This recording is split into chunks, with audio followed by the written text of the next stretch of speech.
Usai menjalani pemeriksaan di pihak keamanan Arab Saudi, Imam Besar FPI, Habib Rizik Syihab langsung kembali pulang ke rumah. Dan sementara itu di dalam negeri, sudah heboh dengan munculnya berita tentang HRS ditangkap pihak keamanan Arab Saudi.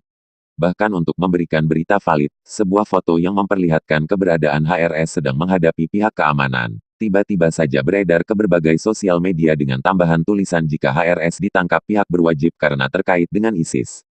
Rupanya pihak yang melakukan operasi intelijen, fitnah keji kepada HRS langsung mendapat respon balik. HRS yang mengetahui jika ini adalah operasi rekayasa, melaporkan balik ke pihak keamanan Arab Saudi. Dan rupanya mendapat tanggapan positif yang langsung melakukan pencarian terhadap para ahli pihak keamanan Saudi Arabia, yang merasa tersinggung dengan munculnya foto tersebut. Berikut kronologis yang beredar di sosial media terkait dengan laporan balik HRS atas perbuatan fitnah kepada dirinya, disertai dengan bukti-bukti berupa foto yang beredar. Pelaku fitnah THD HRS dikejar keamanan Saudi. Info terbaru dari kota suci Mekah, Habib Rizik meminta keamanan Saudi untuk menyelidiki pemasang bendera di dinding luar rumah beliau dan penyebar foto beliau saat berhadapan dengan aparat keamanan Saudi.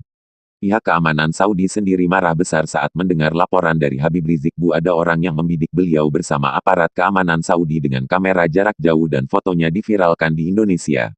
Pihak keamanan Saudi akan menggeledah gedung yang dicurigai SBK tempat pengambilan foto dan akan mengejar pelakunya. Habib Rizik sendiri sempat dimintai keterangan tentang siapa orang yang paling dicurigai oleh beliau SBK pelaku fitnah TSB. Beliau menyampaikan pihak yang diduga kuat SBK pelaku adalah intelijen busuk dari Indonesia.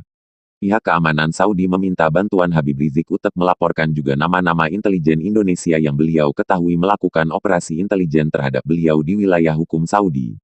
Pihak keamanan Saudi sangat serius dan fokus menanggapi laporan Habib Rizik karena operasi intelijen asing di wilayah hukum Saudi merupakan pelanggaran hukum serius dan pelakunya bisa dihukum pancung. Ayo, umat Islam Indonesia kita doakan bersama agar pelakunya tertangkap dan dihukum pancung di Saudi. Amin.